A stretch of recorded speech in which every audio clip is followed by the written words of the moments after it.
nós vamos ler a palavra de Deus, está no telão. Vamos ler o que está escrito dos versos de número 30 aos versos de número 34. Vamos ler, eu quero contar com vocês nessa leitura, amém? Quero contar com vocês nesta leitura deste texto sagrado. Olha só, eu lerei o ímpar, vocês sucessivamente os pares, amém? Combinado? Vamos lá. Então Elias disse a todo o povo: aproximem-se de mim. O povo aproximou-se. Elias reparou o altar do Senhor que estava em ruínas. Vocês, 1, 2, 3.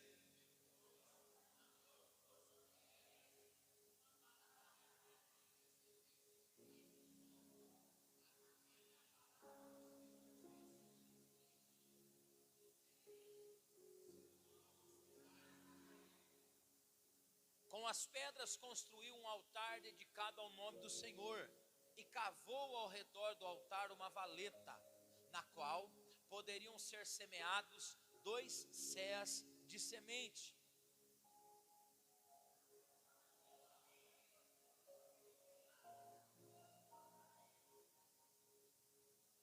Então disse: encham de água 4 jarras e derrame-nas sobre o holocausto e sobre a lenha. Façam o mesmo novamente, disse. Eles o fizeram de novo. Façam o mesmo pela terceira vez, ordenou de novo. Eles o fizeram pela terceira vez. 35. Vamos lá.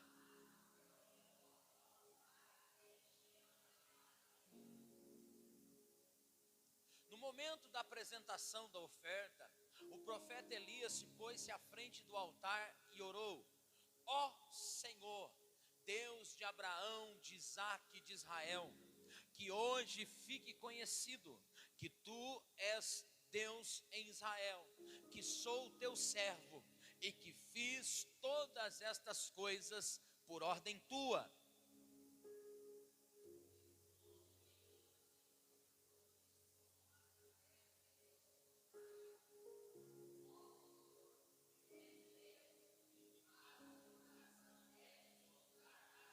Verso 38, nós todos, 1, 2, 3. Então,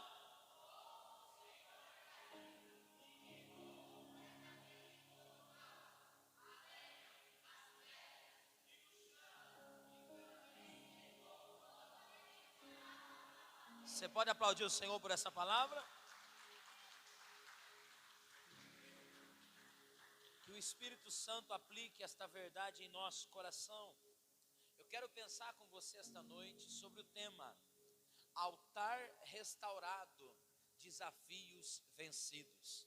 Olhe para essa pessoa e diga: o meu altar restaurado, os meus desafios serão vencidos.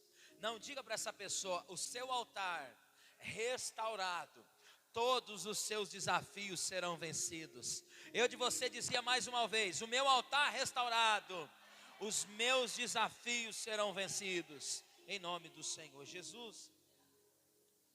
Eu quero pensar com você esta noite sobre os elementos fundamentais para a reconstrução do altar de Deus em nossas vidas. Você é um altar, nós somos o altar, a nossa vida é o sacrifício que entregamos diariamente a Deus. Eu quero falar com você esta noite sobre este princípio fundamental para vivermos um avivamento.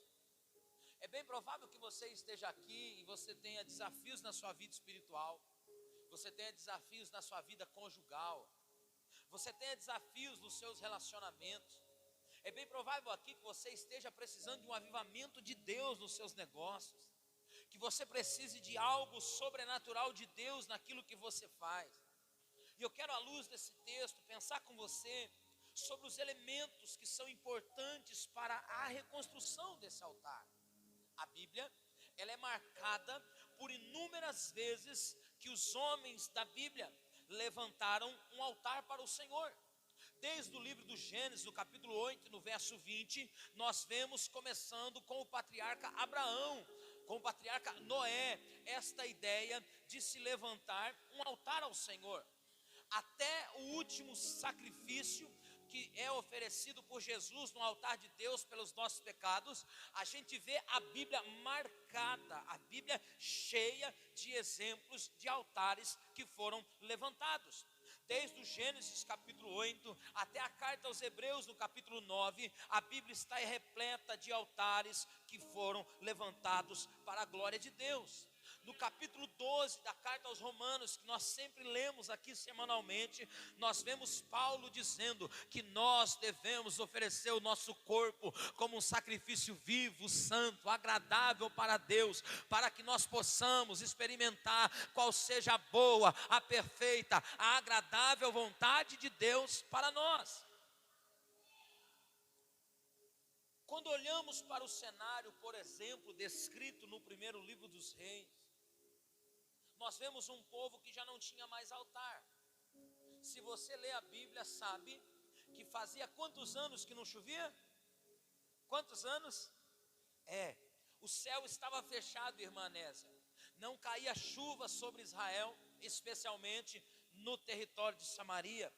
A Bíblia diz que a seca estava instalada a José, a terra já não dava mais os seus frutos, o povo já não tinha mais alimento, ao ponto de no livro dos Reis, a Bíblia dizer que o cocô de uma pomba era comida vendida a 30 moedas de prata.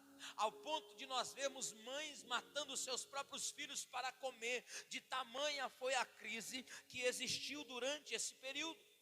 Quando nós olhamos para o cenário de Israel, nós nos deparamos com uma nação que agora está dividida. O livro dos Reis, especialmente no capítulo 18, ele marca um período em que a nação de Israel foi dividida no meio. Era como se nós dividíssemos Fernandópolis entre o lado do Birajara e o lado de cá, o lado do Santa Helena. A nação de Israel agora está dividida. 10 tribos estão localizadas na parte de baixo, na parte de cima no Reino Norte. 2 tribos estão na parte de cima no Reino Sul. Nós estamos com um cenário agora de divisão. Nós estamos com a nação de Deus agora rachada ao meio. Nós estamos diante de um cenário onde todos estão sofrendo.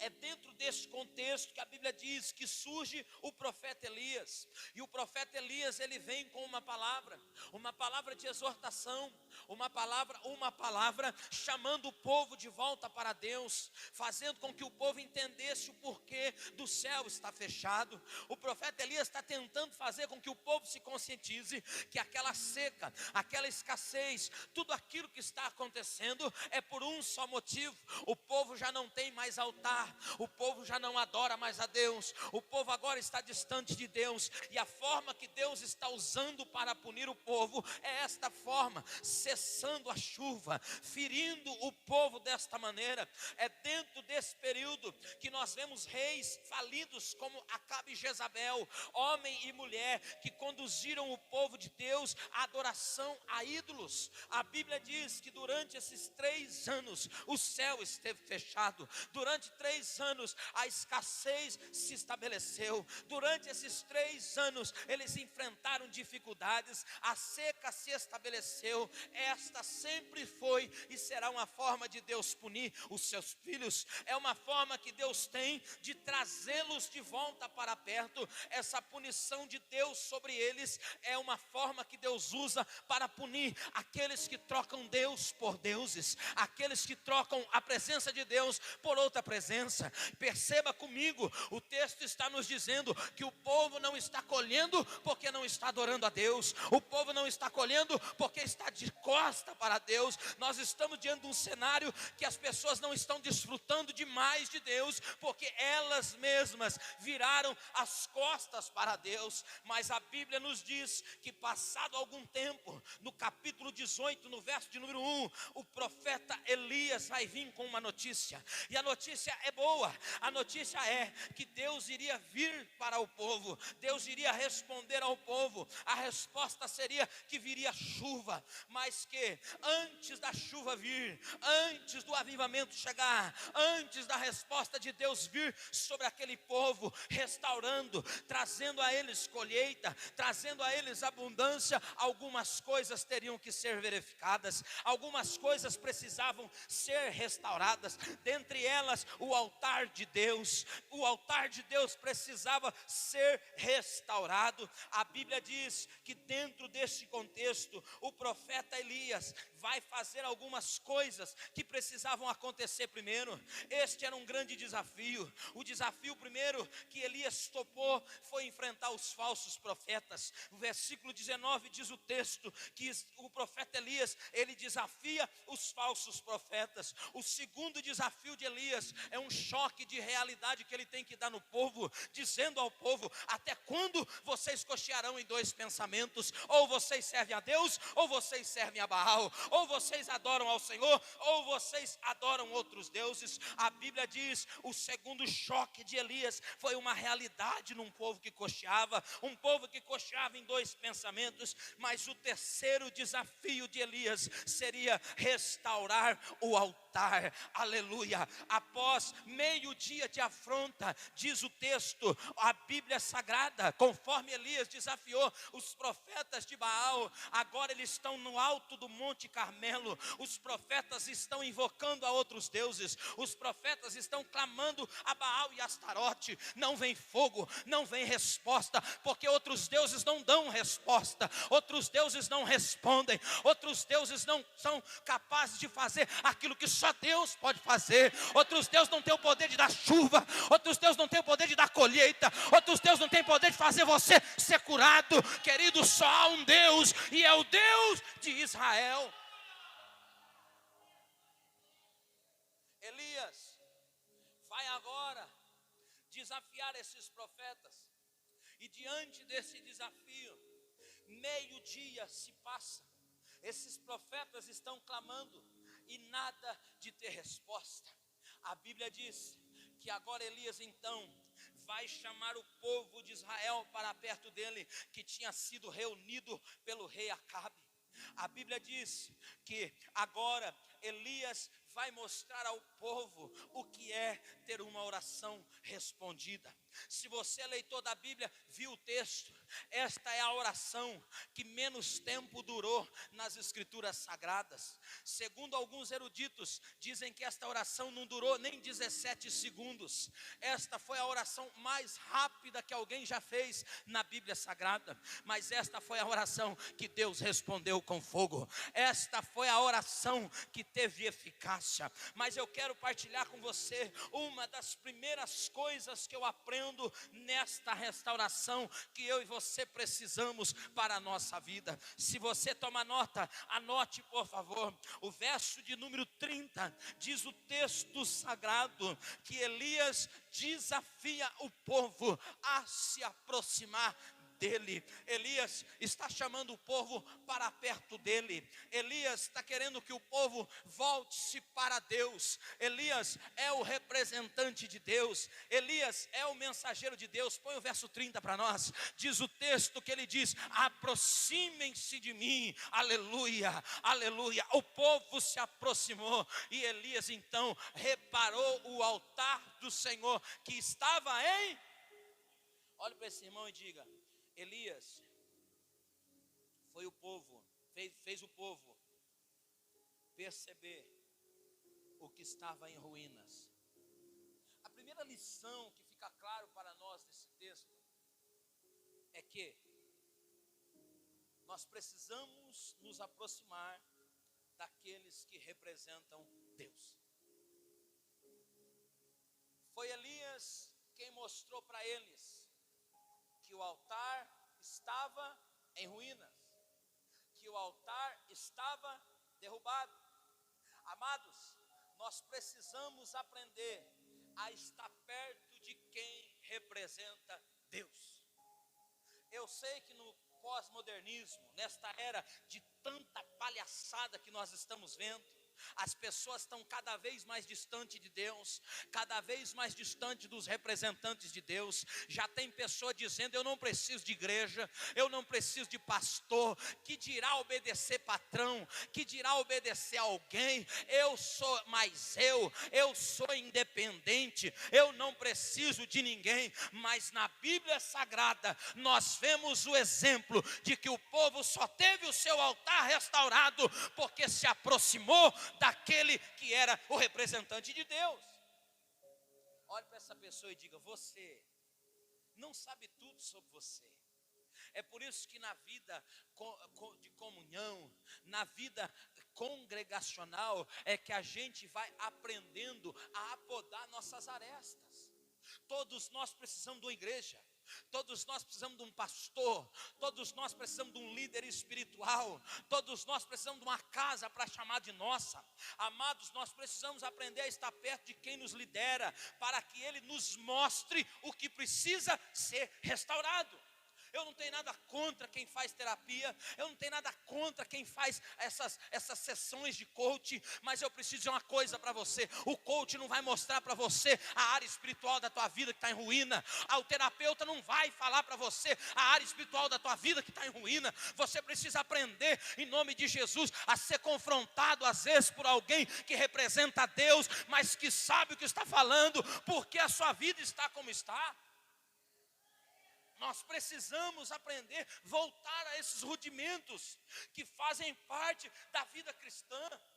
A Igreja Católica Apostólica Romana até hoje guarda os rudimentos sagrados da confissão. As pessoas têm o hábito de se confessar, de abrir o coração, de falar, mas nós estamos vivendo em meio de pessoas que elas estão em ruínas, que a vida está em frangalhos, que elas estão destruídas, mas elas são donas de si, elas têm o nariz empinado, elas não conseguem abrir o coração, procurar um líder, procurar alguém para falar que está acontecendo.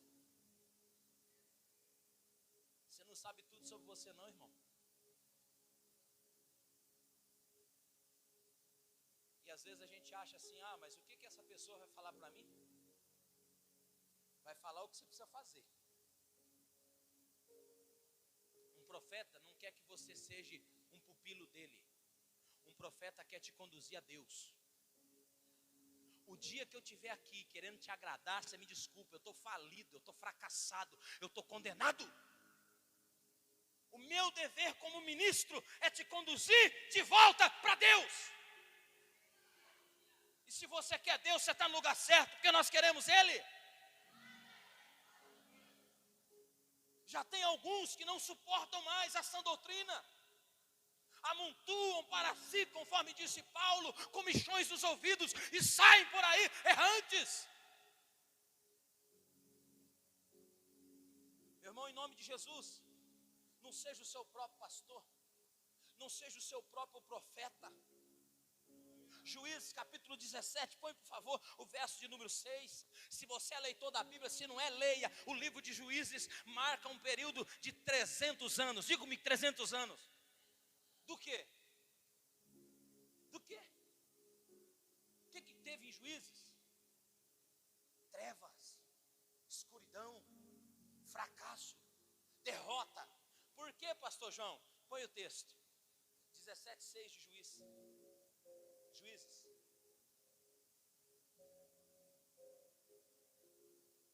Vamos lá. Todos nós. 1, 2, 3.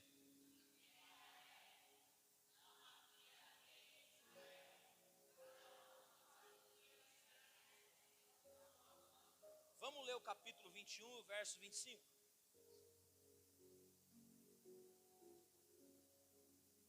Naquela época,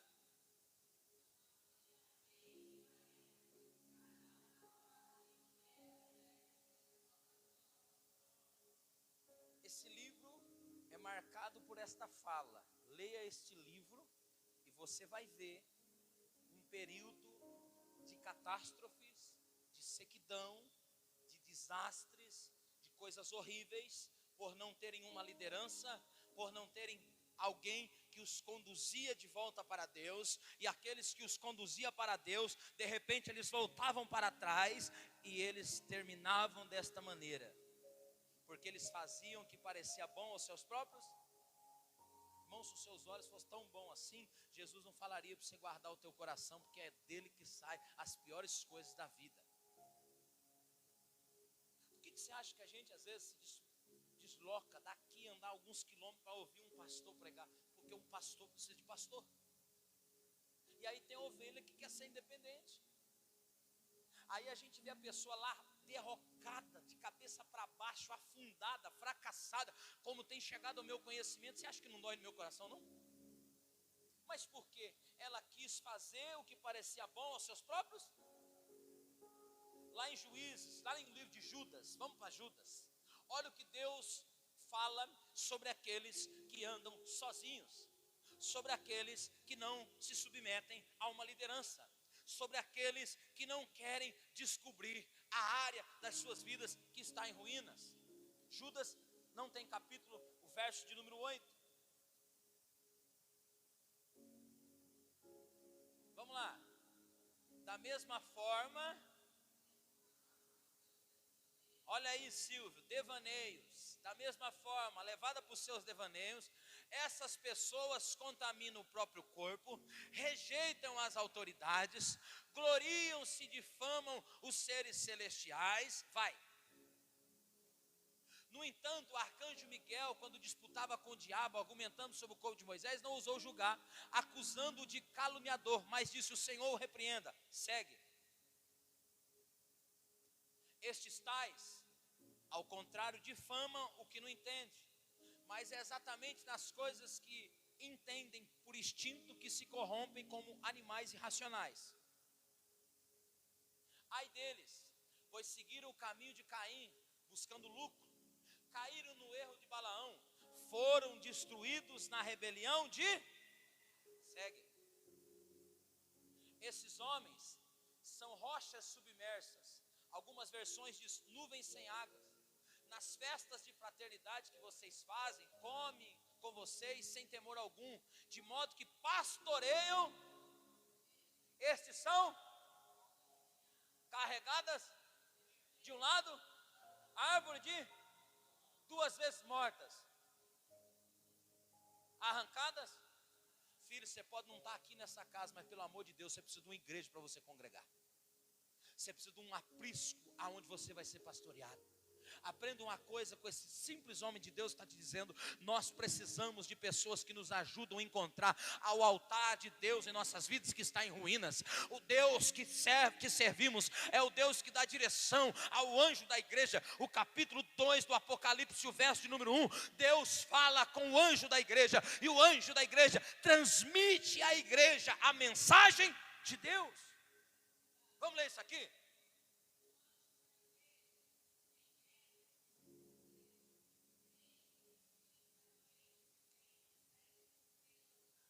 Olhe para esse irmão, segura.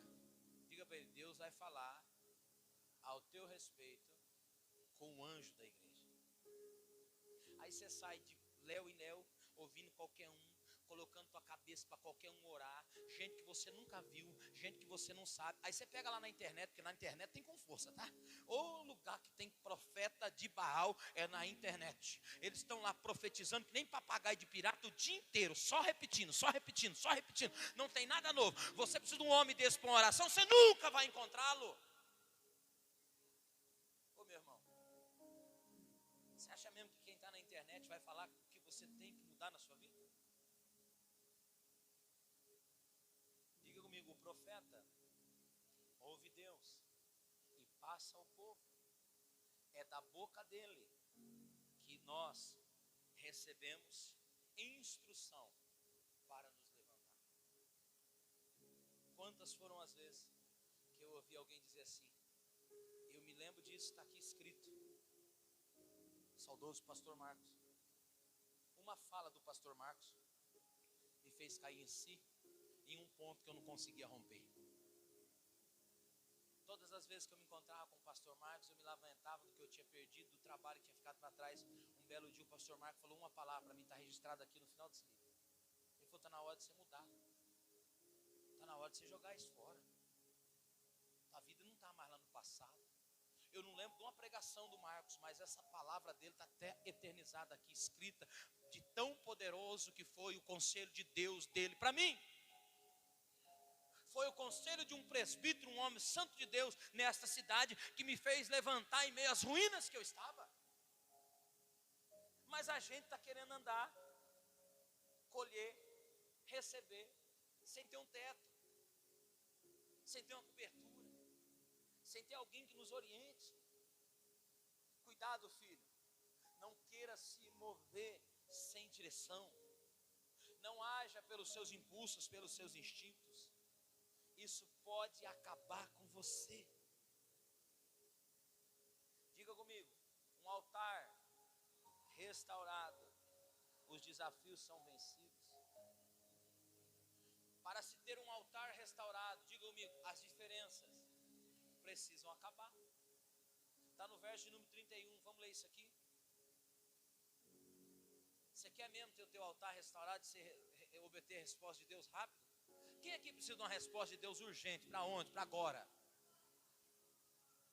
Fazia 3 anos que não tinha nada. Estavam comendo cabeça de jumento. Estavam na prova, na escassez. É lindo quando a gente vê alguém que vem aqui um dia e na outra semana a pessoa, a porta já começou a abrir, Deus começou a destravar. Deus deu um conselho para ela através dos profetas que aqui temos, que não sou só eu, tem vários profetas de Deus aqui nesta casa. E essas pessoas vão lá fora e as coisas começam a funcionar. Diz o texto que Elias apanhou as 12 pedras, uma para cada tribo descendente de Jacó, a quem a palavra do Senhor tinha sido dirigida, dizendo: o seu nome será...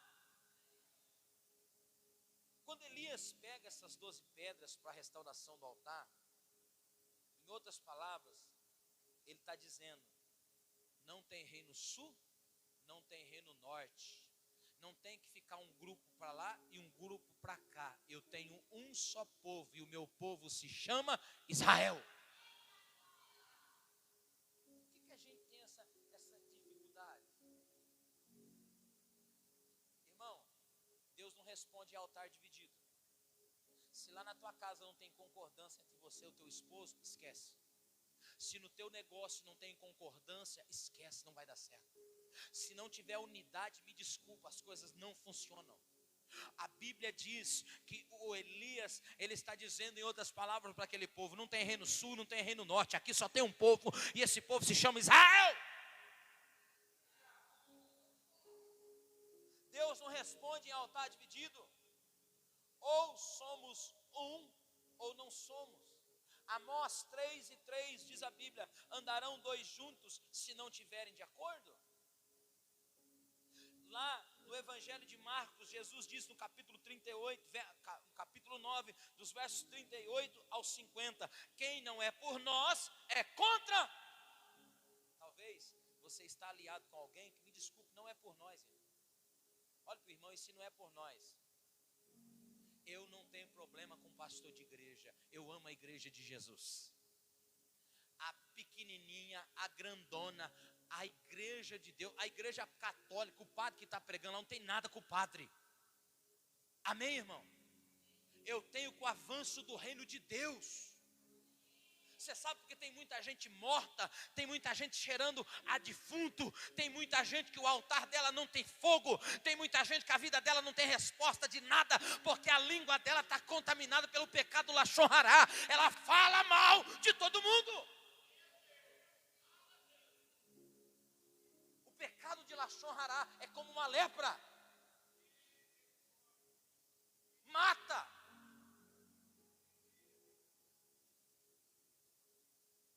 Ou somos um, ou não somos. Diga comigo, quem não ajunta, espalha. Você já viu? Você está lá tentando construir um negócio, lá dentro da tua casa, às vezes, trazer unidade. Vem lá o enviado do outro. Aí ele consegue plantar uma sementinha lá dentro, daqui a pouco está um contra o outro, no trabalho, na igreja. Você acha mesmo que gente assim está fazendo um bom serviço, irmão? Você acha? Eu estive agora, o Breno teve lá, Dona Cida teve no fúnebre, na cerimônia fúnebre do Dr. Walter, em memória, que Deus o abrace. velório honroso, tinha delegado de tudo quanto é lugar. Eu nunca vi brotar tanta polícia na minha vida.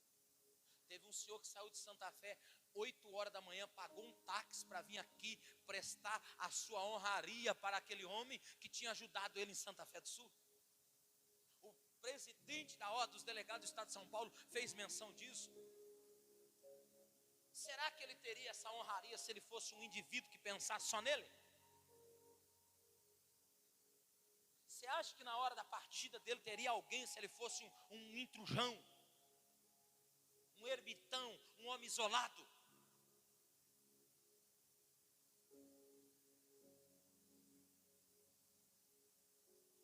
As bênçãos de Deus sobre as nossas vidas não vêm quando nós estamos certinhos, corretinhos.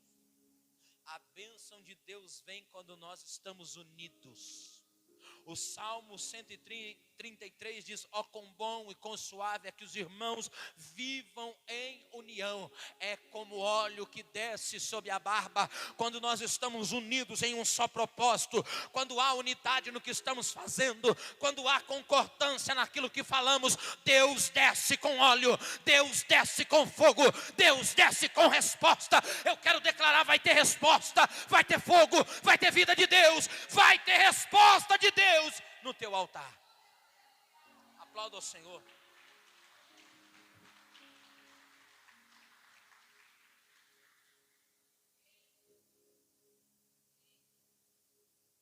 Quantos aqui quer vencer na sua casa? Quantos aqui quer vencer no seu negócio? Sejamos um. Foi Jesus quem disse: é juntos que vencemos. Diga comigo: é as pedras colocadas nos seus devidos lugares. Ei, você é uma pedra no edifício de Deus. Você faz parte do plano de Deus. Pedra não tem glória. Pedra está feliz em participar. Eu tenho dito para o Senhor: eu não tenho muito, mas os 5 pão que eu tenho eu quero repartir, porque eu quero ver a coisa acontecer. Tem pessoas que não têm prazer, e elas querem viver um avivamento. Que avivamento?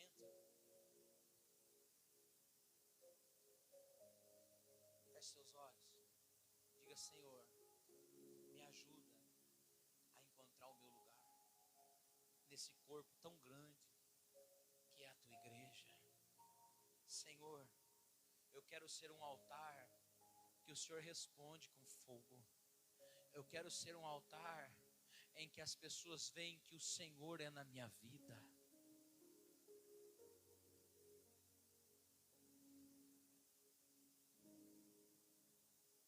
Diga comigo: um altar restaurado, problemas resolvidos. Um altar restaurado depende de se aproximarmos dos representantes de Deus, acabarmos com as diferenças, colocar as coisas em ordem. Está no texto, no verso de número 32. O altar que é levantado, com as pedras construiu um altar dedicado ao nome do... Cavou ao redor do altar uma valeta, da qual poderiam ser semeados 2 cés. Diga-me: o altar que é levantado é para a honra e glória do Senhor, em honra ao nome do Senhor. Ei, nós não podemos trocar o lugar que Deus ocupa em nossas vidas. Deus deve ser primeiro. Quem é o dono do altar do teu coração? É Mamon? É sua família?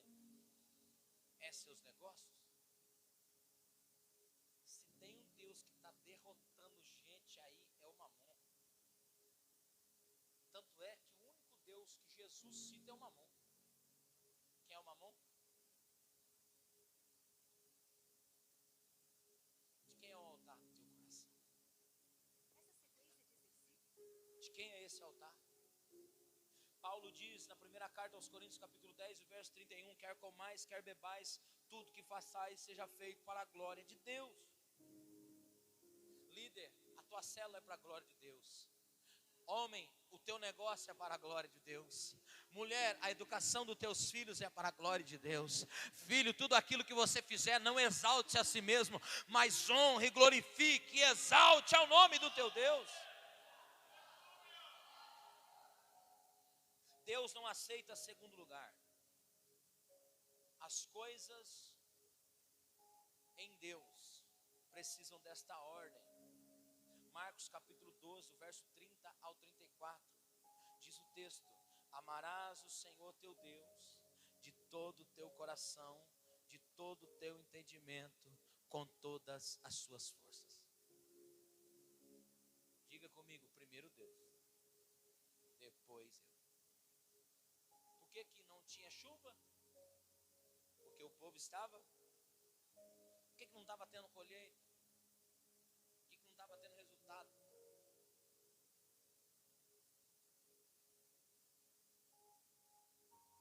Diga, Deus, eu quero ser um altar que o Senhor responde.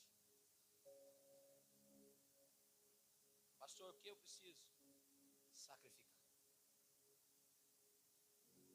O verso 33 e o verso 34 diz-nos o texto que Elias, depois que ele arrumou a lenha, ele cortou o novilho em pedaço, ele pôs sobre a lenha, ele disse: encham de água, derrame sobre o holocausto, sobre a lenha. Faça o mesmo, disse ele. Faça o mesmo pela terceira vez, ordenou. E eles assim fizeram. Um altar que tem respostas de Deus precisa ter sacrifício. Um altar que deseja ver Deus responder precisa ter sacrifício. Elias põe tudo no lugar certo. Ele corta o novilho, ele arruma a lenha. Daí então vem o? Daí então vem o? Diga comigo, Elias põe tudo no lugar, corta a lenha, arruma a lenha, corta o novilho, e daí vem o sacrifício. Ah, mas qual que é o sacrifício, pastor?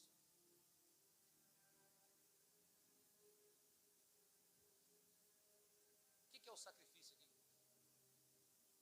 Verso 33, 34.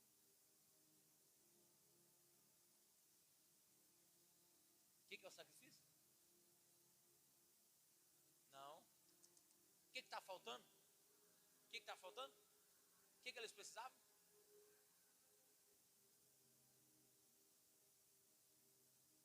Elias põe tudo no lugar, novilho, lenha, daí vem o sacrifício.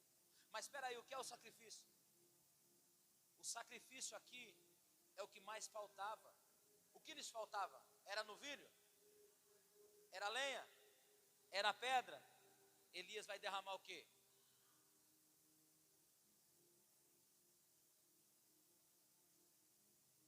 Elias vai pôr no altar aquilo que mais lhe custava. Davi, no primeiro livro das Crônicas, no capítulo 21, dos versos 24 ao 25, ele diz: eu não ofertarei algo ao Senhor que não me custe nada. Elias vai deitar no altar água. Fazia 3 anos que não chovia, os ribeiros estavam secos. Elias vai pôr no altar algo de valor. Por quê? O céu está fechado. E o céu tem uma moeda. E não é dinheiro. É o que te custa. Não é dinheiro que abre o céu. É o seu sacrifício. É aquilo que tem preço para você. Para aquele jovem rico era um monte de dinheiro, mas para Abraão era o filho.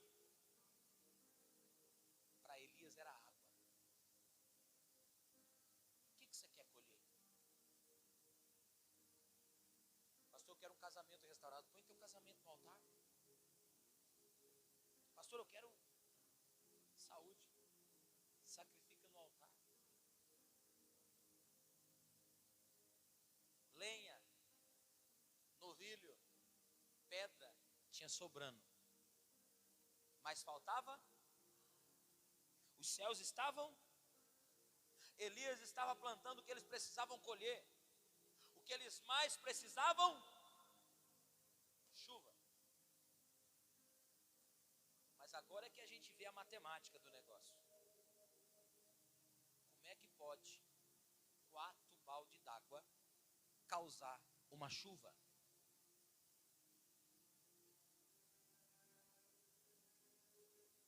Quatro jarros d'água.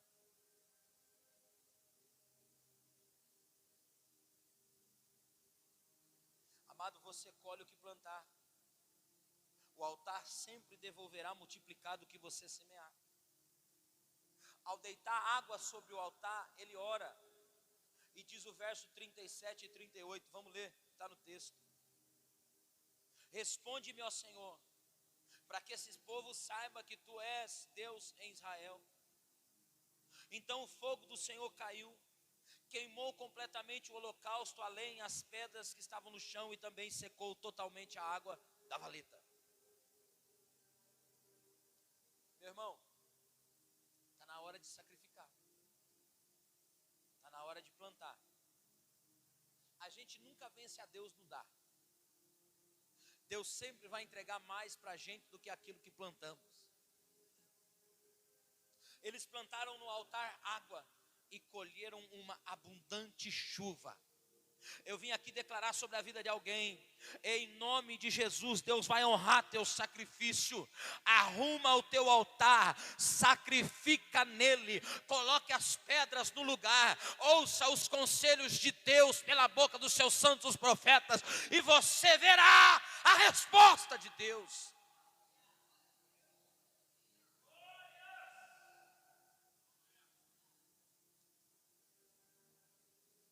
Vamos ler o verso 44 e o verso 45.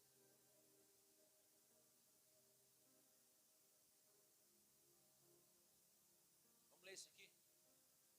Na 7ª vez o servo disse: uma nuvem tão pequena quanto a mão de um homem está se levantando do? O que estava acontecendo na terra? Sabe o que eu vi alguém interpretar aqui? Que o grandão estava colocando a mão no mar por causa do sacrifício. Ia mandar?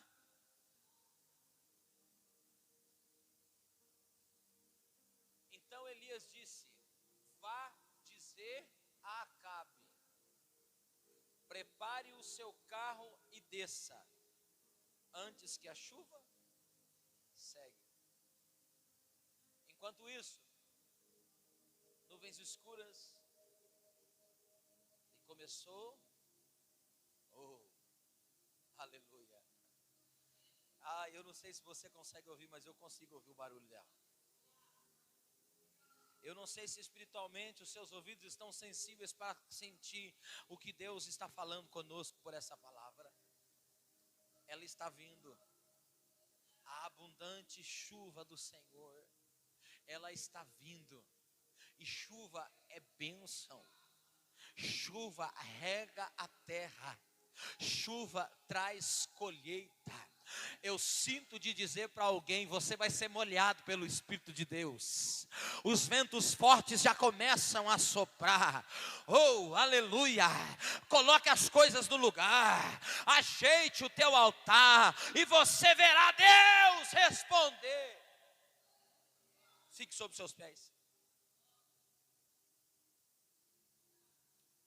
Vai chover. Vai chover. Ouça, a chuva está vindo. E essa chuva fala de um avivamento. Você quer um avivamento na sua vida? Se a chuva não vier, não tem colheita. Se a chuva não vier, a coisa vai ficar pior do que está. Ainda perderemos o que temos, o que plantamos. Se não tiver chuva, a semente não brota, Edson. Não tem fruto. Você sabe porque muita coisa não nasceu aí dentro? Porque você não permitiu ser regada. Quem rega, pastor? O Espírito Santo. Eu vejo uma pequena nuvem O Espírito Santo. do tamanho da mão de um homem. Nós estamos precisando de chuva Mas este na é nossa o alma. sinal que a tua chuva vai descer. Se tem altar, Eu vejo uma pequena tem sacrifício. nuvem do tamanho da Se mão tem de um sacrifício, homem. tem fogo. Mas este é o sinal que a tua chuva Deus não brinca vai com sacrifício, irmão. descer. Vai chover, Deus não brinca com sacrifício. vai chover. O que você vai pôr nesse altar aqui hoje? Abra as Pastor, vou entregar o meu filho no altar. Entrega. Minha empresa, vai meus sonhos, meu ministério está no altar. Eu não tenho nada. Eu não conduzo ninguém a mim. Eu conduzo as pessoas a Deus. Eu sou profeta, não mercenário. Sai do seu lugar. Eu vejo uma pequena nuvem Não é nada sobre nós, não, irmão. do tamanho da mão. Sai do seu lugar, vem até o altar. Mas este é o sinal que a tua chuva vai descer. Eu vejo uma pequena nuvem do tamanho da mão de um homem. Mas este é o sinal Vai. que a tua chuva vai descer. Vai chover, vai chover. Abre as comportas. Abra as comportas dos céus e vai chover. Segura só um minuto Vai para mim. chover. Só um minuto. Abra as comportas. Escuta esse dado aqui, para que você não venha fazer parte de mais um número. Antes da pandemia, presta atenção. Antes da pandemia, tínhamos 8 milhões de pessoas desviadas das igrejas, desigrejadas. Após a pandemia, nós temos 28 milhões de pessoas desigrejadas. Nós acreditávamos que a pandemia iria trazer as pessoas para perto de Deus. A pandemia não trouxe. A cada dia que passa, nós temos visto mais pessoas desviadas. Pastor, por quê? A semente caiu na terra, não foi regada, não brotou, não germinou, não frutificou. E eu, como pastor, eu preciso dizer a você: eu quero te ver daqui 10 anos, se Jesus não voltar, cheio do Espírito Santo, servindo a Deus conosco. Eu, como pastor, quero ver você como um obreiro, como uma obreira, como alguém que está levantado por Deus, fazendo a obra de Deus, regado pelo Espírito Santo. Essa noite é uma noite que você abriu o seu coração. Não permita que as sementes que o Senhor plantou dentro de você morram. Não permita que as sementes que o Senhor plantou dentro de você morram. Existem sementes aí dentro que o Espírito Santo vai regar esta noite e vai germinar, vai dar fruto, vai frutificar, vai ter resultado. Em nome de Jesus, você não vai morrer na praia, você não vai terminar desviado, pelo contrário, você vai terminar aprovado, apresentando-se ao Senhor como aprovado. O teu casamento não vai acabar, o teu negócio não vai falir, pelo contrário, Deus te surpreenderá. Feche os seus olhos. Obreiros, me ajudem, por favor. Homens, oram com os homens, mulheres com as mulheres. Me ajude. Me ajude em nome de Jesus. Nós queremos pessoas aprovadas, altares restaurados.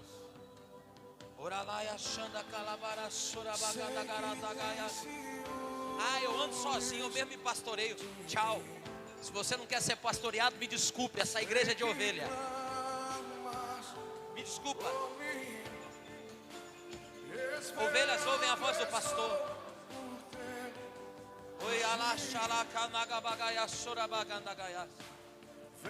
Aviva a tua obra, Senhor. Aviva a tua obra, Senhor. Aviva a tua obra, Senhor. Aviva a tua obra, Senhor. Aviva a tua obra, Senhor. Aviva a tua obra, Senhor. Aviva a tua obra, Senhor. Você que está na internet, você precisa de uma igreja. Você precisa de um pastor.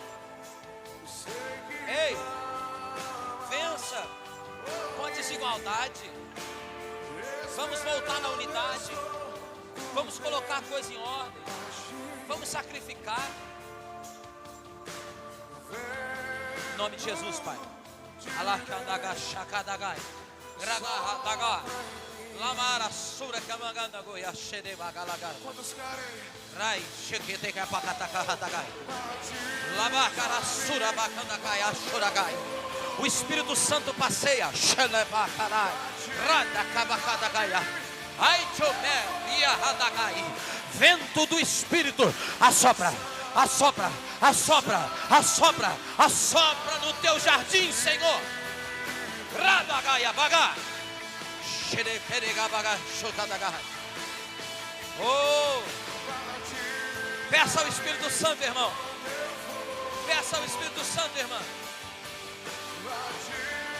Ai, Haná. Lara chotadaga.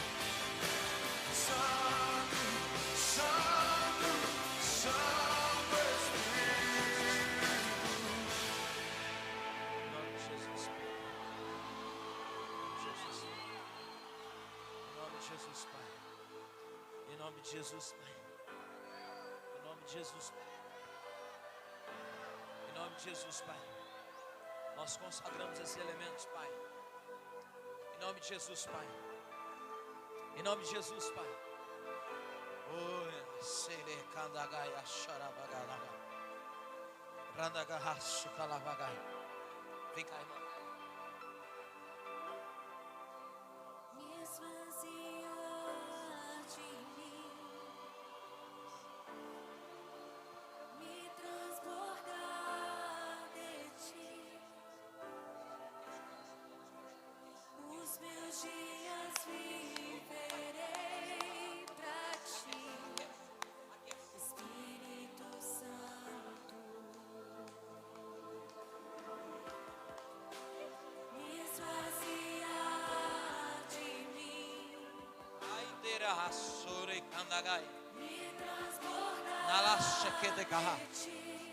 Você que já não fala em línguas, volte a falar. Ore em línguas. Ore em línguas. Ore em línguas. Ah, eu só oro em língua quando eu sinto. Não, está errado, meu filho. O dom de língua está aí dentro. Ore. Ore em línguas. Pastor, eu ainda não orei em línguas. Eu não fui batizado no Espírito Santo. É uma oportunidade para você ser.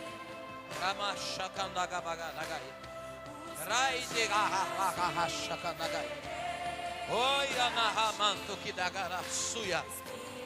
Laidera sukanahai. Halai shedekarasu. Ele vem. Ele vem. O avivamento virá e vai sacudir as estruturas dessa terra. Um poderoso avivamento está emergindo. A chuva de Deus vem regar a terra.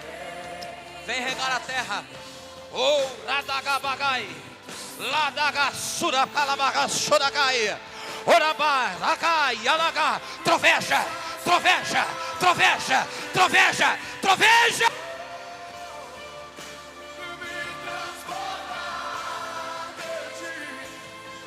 Alaha sura kandagabagashada.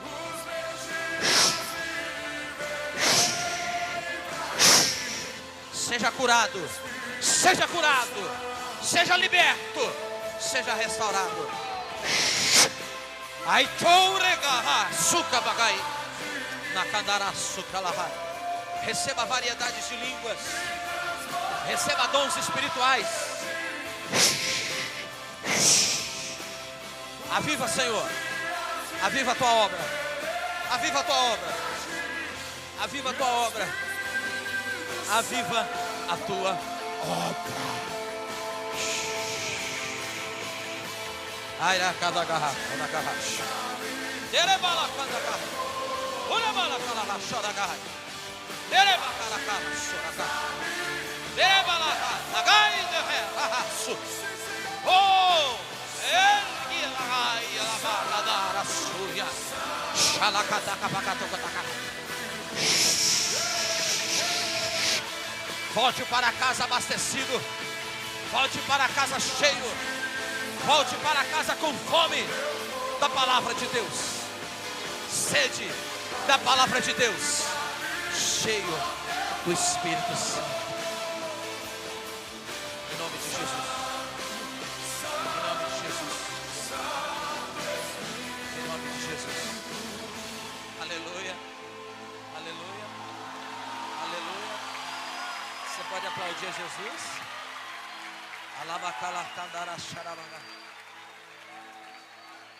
Você que está na internet, receba desse avivamento da tua casa. Acenda a candeia dentro do teu lar. As horas se foram, mas eu preciso dizer uma coisa a você. Coloca a chama de Deus lá dentro da tua casa. Eu perdi a conta os casamentos que foram destruídos do janeiro até agora. Sabe por quê? Não tem altar. Não tem altar. Deus quer que você acenda a candeia lá dentro. Faz assim com a tua mão. Não vai embora sem passar na cantina. Tem salgado, tem refrigerante, tem bastante coisa. Faz assim com a mão. Quem é que recebeu de Deus essa noite? Está só começando o mês de abril. As quartas de abril serão quartas de avivamento. Narasakanabagai. Abra a mão. Que a graça do nosso Senhor e Salvador Jesus Cristo, o grande amor de Deus o Pai, a comunhão, a consolação do Espírito Santo, seja com nós todos. E digamos todos, aplauda ao Senhor bem forte, que Ele merece.